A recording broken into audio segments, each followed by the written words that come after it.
Hola alumnos, vamos a hablar ahora de el curso de patrón de yate, el apartado de seguridad que está en el módulo genérico. Bien, hablaremos de la flotabilidad del buque y de qué es la reserva de flotabilidad, que es el volumen comprendido entre la superficie de flotación a la máxima carga y la cubierta estanca superior. Como veis aquí tenéis todas las fórmulas, lo que en el examen no entra ni memorizar las fórmulas ni hacer ningún tipo de ejercicio de este tema, solamente lo comento a base de para que sepáis qué es cada cosa. Bien, seguimos.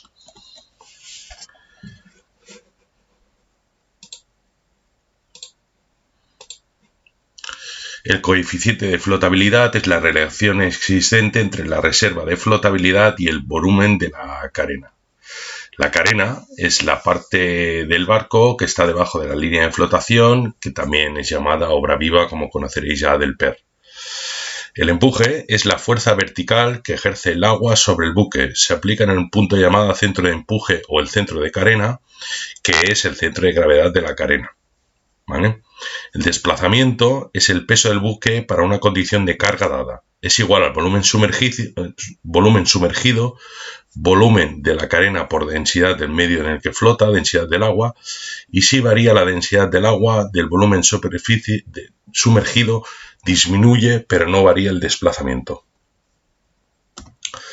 El centro de gravedad es el punto de aplicación del peso del buque dependiendo del desplazamiento en rosca y de la distribución de pesos que se realice para dejar el barco en condiciones de carga.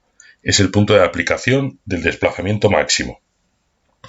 El centro de empuje o centro de carena es el centro de gravedad de la carena. Para que el buque esté a flote y en equilibrio es necesario, ojo que esto es importante, que el desplazamiento del buque y del empuje sean iguales y que G y C, gravedad y carena, los puntos, estén en la misma vertical. Si esto no se produce, se producirá una escora. La pregunta típica para los exámenes de Cataluña son: los dos puntos de aplicación de fuerzas en la misma vertical para que estén en equilibrio, ¿cuáles son? El centro de carena y el centro de gravedad. ¿Qué es el desplazamiento? Es el volumen de la carena multiplicado por la densidad del agua donde flota el buque. Peso del agua desalojada. Volumen por el peso. ¿Cuál es la propiedad del buque para recuperar su posición de equilibrio cuando pierde por causas externas? Es la estabilidad. Y si el desplazamiento del buque es de 20 toneladas, ¿cuál es su empuje? Pues igual, 20 toneladas. El arqueo o tonelaje de registro bruto, TRB, es el volumen de todos los espacios cerrados de un buque. Arqueo o tonelaje del registro neto es el volumen de todos los espacios aprovechados comercialmente y estos tienen que restar en el registro, se le tiene que restar al registro bruto el volumen de máquinas, calderas, camarotes y pañoles. Es decir, es la carga que puede llevar el buque, no el propio peso del buque. Es el volumen de las bodegas de carga. La estabilidad es la tendencia que debe tener el buque de recobrar su posición inicial cuando ha sido apartado por ella por acción de fuerzas exteriores como pueden ser el mar o el viento. Puede ser transversal, es un cambio de la escora, o longitudinal. WL, como veis en el dibujo, es la línea de flotación en equilibrio. W1L es la línea de flotación al aplicar la fuerza máxima. Hola. G no cambia, pues porque no cambia el peso del buque, y C si trazamos una perpendicular corta diametral en el punto hasta el metacentro. Estabilidad, tendencia que tiene que tener el buque para recobrar su posición inicial cuando ha sido apartado por ella por acción de fuerzas exteriores como puede ser el mar o el viento. Puede ser transversal, cambio de escora o longitudinal. El par de estabilidad es el par de fuerzas compuesto por el peso del buque y el empuje del agua sobre el mismo. Metacentro es el punto de intersección del plano vertical longitudinal central del buque y la vertical que pasa por el centro de presión, cuando este último ha sido desplazado a causa de una escora, siendo M el punto máximo hasta donde puede llegar el centro de gravedad para que el buque sea estable. La distancia KG es la altura del centro de gravedad sobre la quilla, por lo que la altura metacéntrica GM será la diferencia entre KM y KG. Es decir, que GM es igual a KM menos KG. Tipos de equilibrios, esto es importante también. Equilibrio estable o estabilidad positiva. M está por encima de G. Km es más grande que Kg y por lo tanto Gm es positiva. Equilibrio indiferente o estabilidad nula, G y M coinciden, pero no se genera ningún par de fuerzas. Se quedará en posición escorada. El Gm será nulo o igual a 0.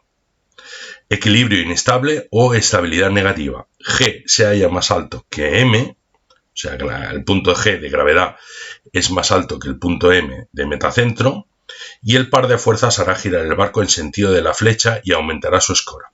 El Gm será negativo. Equilibrio estable o estabilidad positiva. Metacentro por encima de G. Km es más grande que Kg y por tanto Gm es positivo.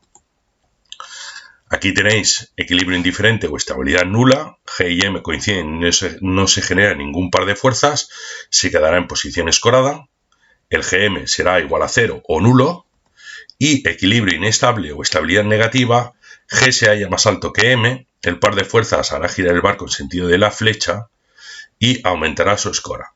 El Gm será negativo. Preguntas típicas.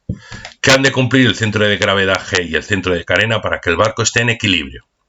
El centro G y el centro de carena han de estar en la misma vertical. ¿Qué tipo de equilibrio se producirá si el metacentro está por encima del centro de gravedad? Estable. ¿Cuál es el punto máximo de la vertical al que puede llegar el centro de gravedad G que en un buque sea estable? El metacentro. Movimiento de pesos y su influencia. La escora y el asiento. Este movimiento puede ser de carga o descarga o de traslado. Afecta a la estabilidad y a la escora y al asiento del buque. Traslados de pesos en el barco. No hay variación del desplazamiento, pero varía el centro de gravedad de forma paralela y en el mismo sentido siguiendo la relación. Puede ser vertical, transversal y longitudinal, es decir, que si movemos pesos, el punto G se gravedad hacia donde se desplace ese peso. Traslado vertical. Hará subir o bajar el metacentro de gravedad y afectará a la altura metacéntrica. Si bajamos el peso, bajamos el centro de gravedad y aderezamos mejor y el barco está más estable al escorar. Los buques duros son los que tienen los Gm más grandes, son muy estables. Si subimos el peso, asciende el centro de gravedad y el barco es menos estable y cuesta aderezarlo. Son buques blandos, Gm, que son pequeños y son poco estables. El traslado transversal escorará al buque hacia el lado hacia donde hemos trasladado el peso. En Piratas del Caribe intentan escorar hasta girar el barco justo con el rayo verde moviendo la tripulación de lado a lado y dejando la carga suelta. Traslado longitudinal. Afectará al asiento y por lo tanto cambiará los calados de proa y de popa. El asiento es la diferencia del calado de popa y el calado de proa. El asiento es apopante cuando el calado de popa es mayor que el calado de proa. Y el asiento es aproante si el calado de proa es mayor que el calado de popa. Vamos a ver las preguntas típicas. ¿Qué pasará si el centro de gravedad, si movemos un peso de babor a estribor? Pues que el centro de gravedad se moverá hacia estribor. ¿Qué podemos hacer para que logremos un asiento apopante, trasladar las cargas de la proa hacia la popa?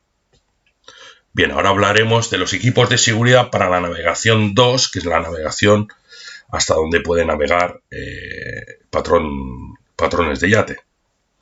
La zona 2 enmarca hasta 60 millas de la costa. En la actualidad, un patrón de yate puede navegar hasta 150 millas de la costa. ¿Vale? Pero igualmente las zonas no afectan. ¿Cuál es el equipo de seguridad que podemos llevar para las zonas de navegación 2? Para buques que pueden navegar hasta 60 millas de la costa.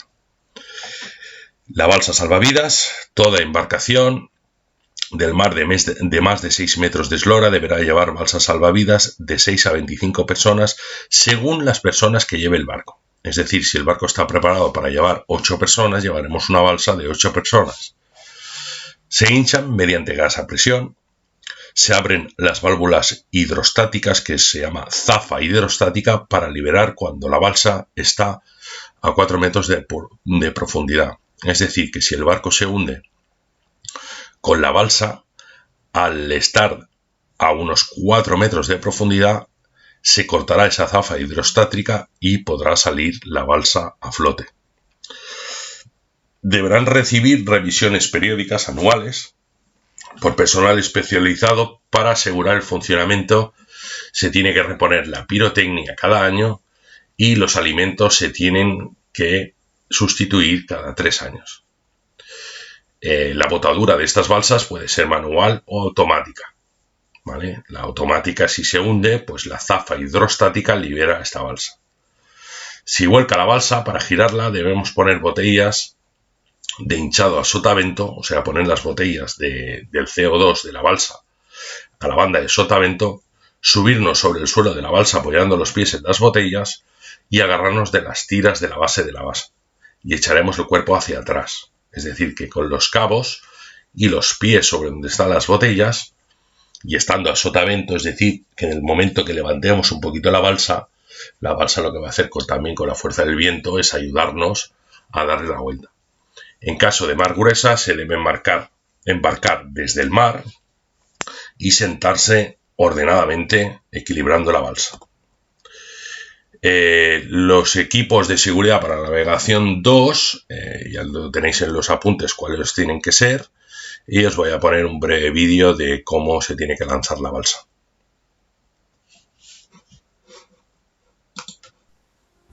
La puesta a flote de una balsa salvavidas por lanzamiento manual conlleva la ejecución ordenada de los siguientes pasos. Quitar la cinta que sujeta el contenedor al buque. Sacar parte de la boza de la balsa sin pasar de los 15 metros para evitar que se infle la balsa sobre la superficie del buque. Asegurar la boza abierta. Comprobar que el costado del buque está libre y lanzar el contenedor de la balsa salvavidas al agua. Tirar de la boza hasta encontrar asistencia y dar un último tirón a la boza para que se abra la válvula de la botella de gas que infla la balsa. Después, acceder a la balsa desde el agua o desde el buque, bajando por la escalera. Una vez que embarcamos en balsas salvavidas, cortar la boza que une la balsa al buque. Bien, chicos, espero que os haya gustado. Vamos a seguir hablando de los materiales y para ello hablaremos ahora de los chalecos salvavidas. Siempre tiene que haber tantos chalecos como personas están en el barco, y de niños, tanto como niños están en la embarcación.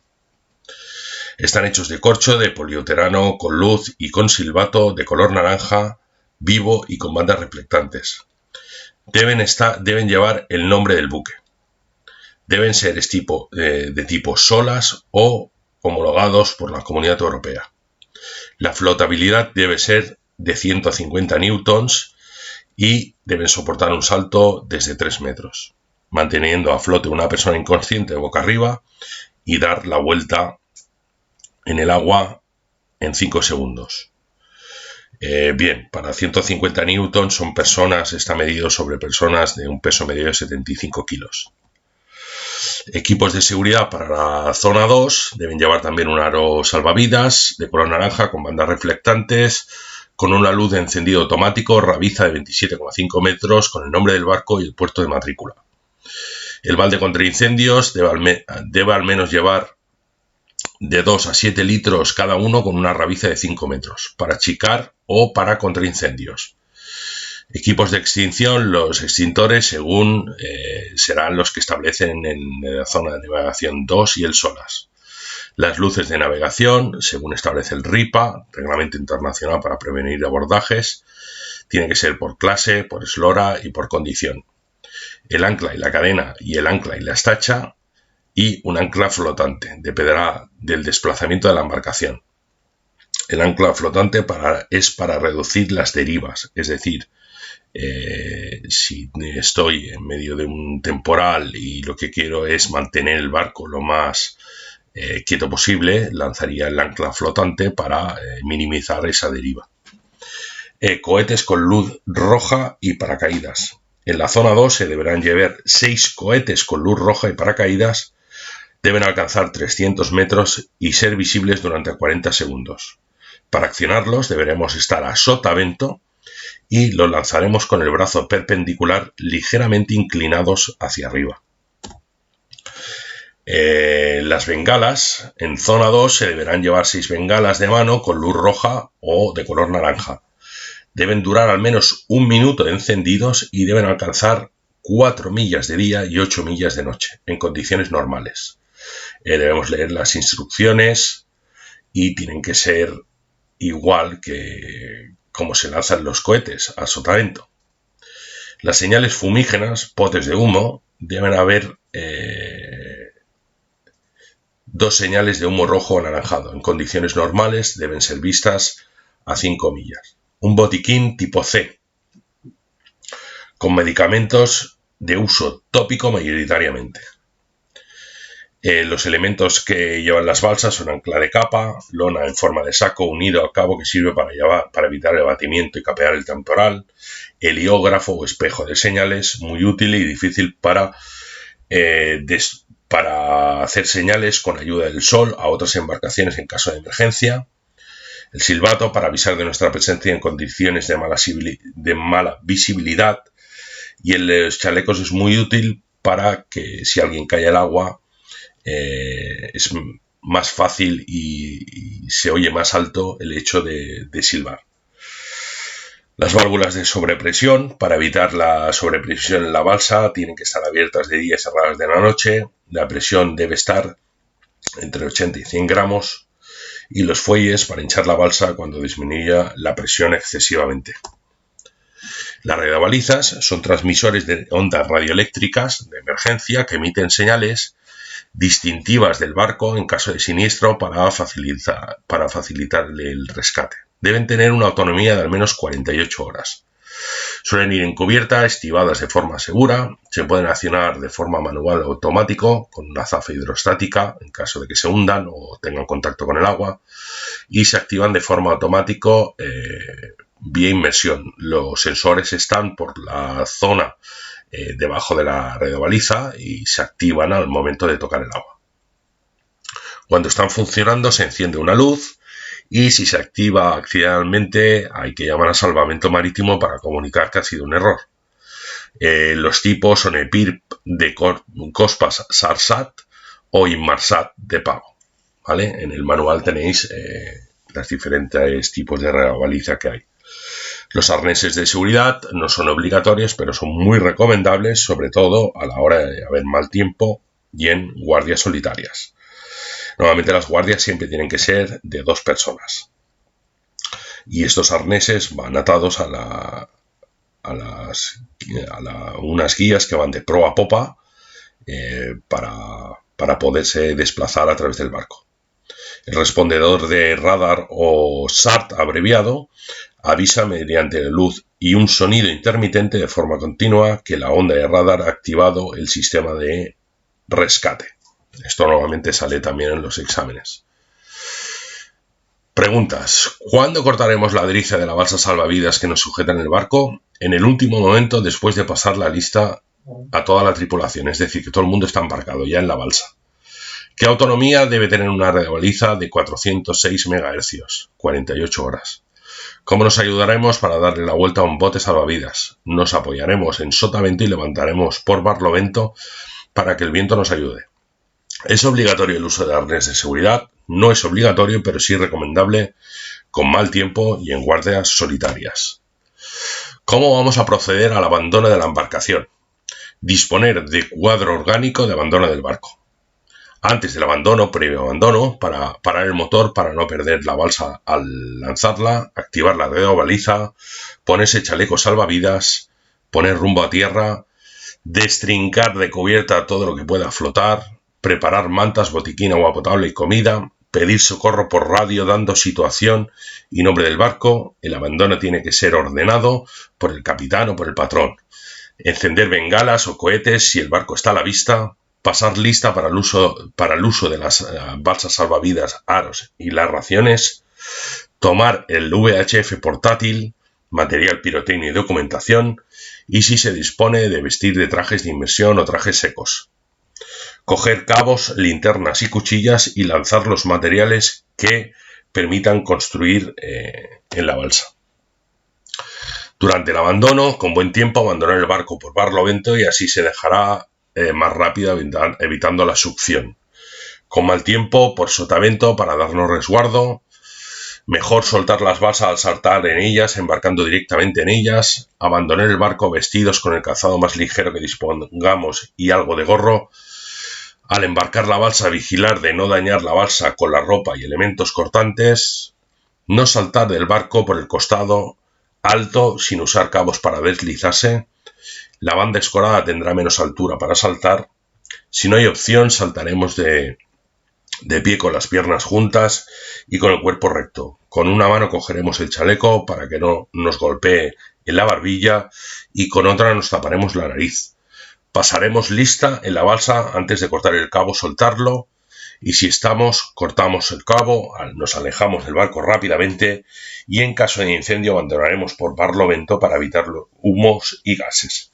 Si hay combustible inflamado en el agua, deberemos bucear sin el chaleco. Con riesgo de explosiones submarinas, se debe nadar de espaldas. Bien, ahora hablaremos de la supervivencia y el comportamiento de náufragos. Una vez en el agua y apartados del barco rápidamente para evitar la succión, mantendremos la calma, no gastaremos energía inútilmente. Si hay tiburones, deberemos contener las hemorragias, no sobrevalorar la capacidad de nadar, valorar las posibilidades de llegar a la costa antes de hacerlo, reservar energías, si nadamos nos enfriamos un 35% antes. Si llevamos chalecos, adoptaremos una postura fetal o postura de help, con las piernas plegadas y los brazos contra el estómago, y no llevaremos chaleco si no llevamos chalecos para permanecer inmóviles. Con varios náufragos estaremos siempre juntos, mantendremos la ropa aunque esté mojada para mantener más el calor, y nos quitaremos los zapatos si pesan. La hipotermia. Por debajo de la temperatura corporal de 35 grados se produce la incapacidad del cuerpo humano para producir calor que se ha perdido, y si no tomamos medidas entraremos en shock y hasta la muerte. Si la temperatura del agua es inferior a 2 grados, el tiempo de supervivencia es menor de 45 minutos. Entre 2 y 4 grados es menos de 90 minutos y entre 4 y 10 grados es menor de 3 horas. Por eso debemos evitar siempre el contacto con el agua siempre que lo podamos. Si el agua tiene más de 20 grados, la hipotermia es difícil que vaya apareciendo, pero al final con el tiempo puede aparecer igual. Comportamiento a bordo con las balsas salvavidas. Todos en las balsas tienen que tener una tarea. Mantenimiento, revisar las condiciones de flotabilidad y hinchado periódicamente, achicar el agua desde el interior de la balsa hacia afuera, revisar posibles pinchazos y repartir bien los pesos. Cuidado con la higiene de los náufragos, curar a los heridos con la ayuda de botiquín, secar ropas, repartir mantas, repartir ropa para evitar hipotermia. En zonas tropicales no exponerse al sol, taparnos con ropa y gorros del sol para no sudar y para no perder agua, juntarse para protegerse del frío y mantener los pies con calcetines lo más seco posibles. Podemos hacer ejercicios y estiramientos si sufrimos hormigueos. El agua y los víveres hay que racionarlos, priorizar elementos naturales antes de la reserva de las balsas. Pescar mediante anzuelos y sedales. El pescado tiene agua y nutrientes. Racionar y repartir muy bien el agua. Cubrir los cuerpos del sol para posibles quemaduras. Evitar esfuerzos innecesarios. Hay que mantener también el optimismo y convencer a los desesperados que no conviene su actitud. Formas de avisar de nuestra presencia. Tenemos que usar cohetes, bengalas y humo siempre y cuando creamos que nos están viendo o vemos barcos cerca. Durante el día usar los espejos. No hay que usarlos en vano. Si hemos avisado por rabia de nuestra situación no debemos abandonarla. O sea, debemos intentar mantenernos en esa situación el máximo tiempo posible. Si disponemos de radio, recordar por la noche que el alcance de la radio aumenta. SAR, de salvamento marítimo, búsqueda y rescate, búsqueda y salvamento, y son las siglas en inglés de Search and Rescue. Es una operación llevada a cabo por un servicio de emergencia civil o militar para encontrar a alguien que se cree que está perdido, enfermo o herido en áreas lejanas, remotas o poco accesibles. En situaciones de emergencia, a veces hay que rescatar personas mediante helicópteros. Debemos seguir las instrucciones que nos den desde el helicóptero de la costa y debemos recordar siempre mantener el canal 16 de VHF, instruir a la población antes de la llegada del helicóptero, ya que el ruido será más difícil para dar instrucciones, mantener el rumbo en que el viento venga por la proa, liberar en cubierta objetos que puedan ser despedidos y, para llamar la atención del helicóptero, usar el humo naranja y bengalas rojas por la noche. Debemos estar preparados con equipos contra incendios, dejar el cable que nos da el helicóptero, toque el agua o el barco primero antes de cogerlo para evitar la electricidad estática que generan las aspas. No amarrar nunca el cable al helicóptero. El rescatador bajará para organizar el izado. Tenemos que mantener la calma, asegurar bien el arnés y esperar a que no se introduzcan los rescatadores en el helicóptero. En caso de rescate en una balsa, deberemos permanecer en el centro para evitar que vuelque. Con las manos señalaremos que el buque está listo y con las manos cerrándolas, como veis en el dibujo, es el fin de las operaciones. Las preguntas típicas es qué debe tener equipado un aro salvavidas, la luz y la rabiza, dónde amarraremos el cable que nos alcance el helicóptero en rescate para izarnos, no se debe amarrar nunca, qué precaución tomaremos para disparar bengalas y cohetes, siempre dispararlos en sotavento y cuando puedan ser visibles por otras embarcaciones. Y perdón, esto se ha colado aquí. Lo que es el tema de seguridad, terminamos aquí. El próximo tema será la meteorología y hablaremos de todo lo que entra en examen.